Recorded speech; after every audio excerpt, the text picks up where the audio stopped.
এত বড় দুর্নীতি শিক্ষক নিয়োগের ক্ষেত্রে ইতিপূর্বে ভারতবর্ষ কেউ দেখেনি।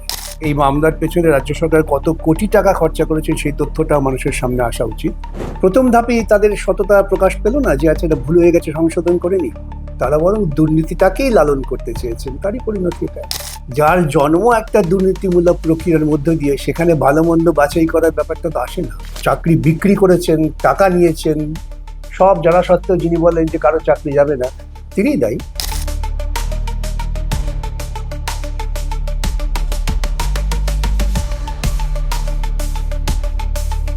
এসএসসি 2016 সালের পুরো প্যানেল বাতিল করে দিয়েছে সুপ্রিম কোর্ট। এই বিষয়টা এখন কারো কাছে অজানা নয়। এই বিষয়ের পর থেকে প্রশ্ন উঠছে, যোগ্য এবং অযোগ্য এই তালিকা বা এই বাছাই কি সম্ভব ছিল? যদি সম্ভব ছিল, কোন প্রক্রিয়ায় সম্ভব ছিল? আজকে সেটাই জানবো। আমাদের সঙ্গে রয়েছে আইনজীবী বিকাশ রঞ্জন ভট্টাচার্য। প্রথমেই আপনাকে দা ওয়ালে স্বাগত জানাই। তারপরেই যে বিষয়টা জানতে চাইবো যে এই পুরো বিষয়টা নিয়ে এখন রাজ্য রাজনীতি তোলপাড় হচ্ছে এবং সেখানে বলা হচ্ছে যে আপনি বড় ভূমিকা পালন করেছেন। আপনিও কি সত্যি তাই মনে করেন? নিঃসন্দেহে আমি ভূমিকা পালন করেছি, আমার তরুণ সহকারীরা যারা ভূমিকা পালন করেছেন, সঠিক ভূমিকা পালন করেছেন।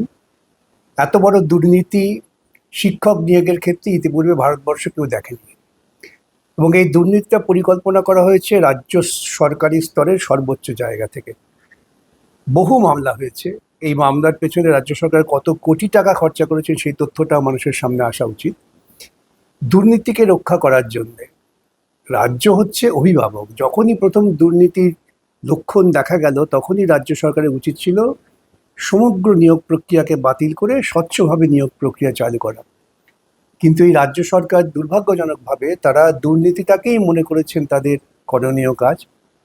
তাই তারা সিদ্ধান্ত করে, মন্ত্রিসভায় সিদ্ধান্ত করে নতুন পদ তৈরি করার মতো দুঃসাহস দেখালেন। উদ্দেশ্য কি না, দুর্নীতিমূলক যে নিয়োগ তাকে রক্ষা করা। এবং মামলা চলতে চলতে সেই জায়গায় গেল, এবং কলকাতা হাইকোর্ট ওরা বিভিন্ন বিচারপতির বিরুদ্ধে অভিযোগ করছিলেন। যখনই মামলায় ওদের বিরুদ্ধে আদেশ যায়, তখন তারা বিচারপতির বিরুদ্ধে অভিযোগ করেন। শেষ পর্যন্ত সুপ্রিম কোর্ট তারা কলকাতা হাইকোর্টের চিফ জাস্টিসকে নির্দেশ দিলেন যে তুমি একটা বিশেষ ডিভিশন বেঞ্চ তৈরি করো, তো দুজন জাজে। সেই ডিভিশন বেঞ্চের মাথা ছিলেন জাস্টিস দেবাংশু বসাক। তারা মামলাটা প্রথম থেকে সব বিষয় শুনলেন। যারা কলকাতা হাইকোর্ট ডিভিশন বেঞ্চের জাজমেন্টটা পড়েছেন তাহলে দেখতে পাবেন, তারা সমস্ত দিক বিবেচনা করে সবাইকে সুযোগ দিয়ে শেষ পর্যন্ত রায় ঘোষণা করলেন যে গোটা নিয়োগ প্রক্রিয়াটাই দুর্নীতিগ্রস্ত। সুতরাং একটা প্রক্রিয়া যখন জন্ম থেকেই দুর্নীতিগ্রস্ত হয়, তার ফসল হিসেবে কে যোগ্য কে অযোগ্য এটা নির্ণয় করার কোনো প্রয়োজনই নেই, এবং সে প্রয়োজন আসেও না সাংবিধানিক দৃষ্টিকোণ থেকে। সেদিক থেকে কলকাতা হাইকোর্টের ডিভিশন বেঞ্চ তারা রায় দিয়েছেন। সুপ্রিম কোর্টের কাছে বিষয়টা গিয়েছে, সুপ্রিম কোর্ট সবাইকে শুনেছেন। ভারতবর্ষের এমন কোনো আইনজীবী নেই যারা এই সওয়াল করেননি। সব শুনানির পর সুপ্রিম কোর্টে একই সিদ্ধান্তে পৌঁছেছেন যে গোটা নিয়োগ প্রক্রিয়াটাই দুর্নীতিগ্রস্ত। অতএব সেক্ষেত্রে যার জন্ম একটা দুর্নীতিমূলক প্রক্রিয়ার মধ্য দিয়ে, সেখানে ভালো মন্দ বাছাই করার ব্যাপারটা তো আসে না। আমি এখানে আপনার কাছ থেকে জানতে চাইবো যে শুক্রবার একজন শিক্ষক তিনি আত্মহত্যা করার চেষ্টা করেছেন। আমরা ধর্মতলার শহীদ মিনারের পাশে দেখেছি যে শিক্ষককর্মী তারা হচ্ছে কান্নায় ভেঙে পড়েছেন এই রায় আসার পর। আপনার মতে কি মনে হয়, সত্যি যোগ্য এবং অযোগ্যের যে তালিকা তা বাছাই করা সম্ভব ছিল না? ছিল না বলেই তো আদালত রায় দিয়েছে। শুধু আমার মতে কেন, আমি তো বললাম যে ভারতবর্ষের প্রায় সমস্ত আইনজীবীদের ওরা নিয়োগ করেছিলেন। যার জন্মসূত্রটাই দুর্নীতির, এটা বোঝার চেষ্টা করুন। বারবার আদালত বলছে যে পদ্ধতিতে তুমি করেছো সেই পদ্ধতিটাই হচ্ছে দুর্নীতিমূলক। অর্থাৎ সেই পদ্ধতির ফলে যারা জন্মেছেন তাদের মধ্যে কে যোগ্য অযোগ্য এ বাছাই করা তো আদালতের দায় নয়। রাজ্য সরকার যদি প্রথম থেকে বলতেন যে আমাদের ভুল হয়ে গেছে, আমরা মনে করছি বিভিন্ন অযোগ্য লোককে নিয়োগ করা হয়েছে, আমরা স্বচ্ছভাবে নিয়োগ করব, তাহলে তো এই সমস্যা তৈরি হতো না।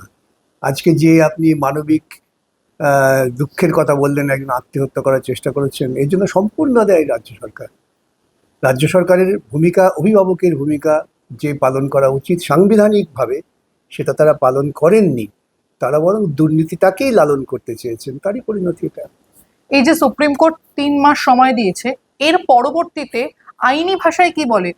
সুপ্রিম কোর্টের এই রায়ের পর কি রাজ্য সরকার অন্য কোনো পদক্ষেপ নিতে পারে, লার্জার স্কেলে কোনো পদক্ষেপ, বা লার্জার স্কেলে কোথাও যে যেতে রাজ্য পারে? সরকার বেআইনি কাজ করতে অভ্যস্ত তারা বেআইনি পথে যেতে পারেন, কিন্তু বেআইনি পথে গেলে আবার আদালত হবে, আবার বাতিল হবে। তাদের করতে হবে স্বচ্ছভাবে আইন মেনে, পদ্ধতি মেনে নিয়োগ চালু করা। এই যে 26,000 চাকরি বাতিল হলো, এর জন্য মূল কাণ্ডারি বা মূল দোষী কাকে মনে করছেন? মূল দোষী রাজ্য সরকার, রাজ্য সরকারের মুখ্যমন্ত্রী, যিনি সগর্বে ঘোষণা করেন যে বেআইনি চাকরি হলেও তাকে আমি টিকিয়ে রাখবো, যিনি বলেন যে কারো চাকরি যাবে না, দুর্নীতি করে চাকরি বিক্রি করেছেন, টাকা নিয়েছেন, সব জানা সত্ত্বেও যিনি বলেন যে কারো চাকরি যাবে না, তিনিই দায়ী। মুখ্যমন্ত্রী বলছেন যে এসএসসির সঙ্গে রাজ্য সরকারের কোনো যোগ নেই, এসএসসি আলাদাভাবে কাজ করে। অর্ধসত্য। সেক্ষেত্রে মুখ্যমন্ত্রী অসত্য কথা বলতে অভ্যস্ত, তিনি অর্ধসত্য বলেছেন। এসএসসির গঠনটা পুরোপুরি রাজ্য সরকার করে এবং এসএসসির সিদ্ধান্তকে বাতিল করার ক্ষমতাও রাজ্য সরকারের আছে। অতএব এই সমস্ত অর্ধসত্য কথা বলে মানুষকে আরো বিভ্রান্ত করার চেষ্টা করেন। যদি রাজ্য সরকারের কোনো নাই থাকবে, তাহলে এসএসসির অনুরোধে তিনি কি করে সুপার নিউমারি পোস্ট তৈরি করলেন? ক্যাবিনেটে সিদ্ধান্ত করেছেন, যা আইনে দেয় না অনুমোদন। এ তৎসত্ত্বেও তিনি এসব কথা বলে যাচ্ছেন।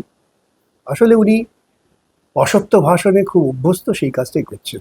সুপ্রিম কোর্ট 3 মাস সময় দিলেও এসএসসি বলছে 3 মাসের মধ্যে সম্ভব নয় হতে পারে। পুরো প্রক্রিয়া শেষ প্রক্রিয়া করা। শুরু করুন, প্রক্রিয়াটা শুরু করুন, তারপর সুপ্রিম কোর্টকে গিয়ে বলুন যে 3 মাসে করতে পারছি না, আমাকে 6 মাস সময় দাও, 8 মাস সময় দাও।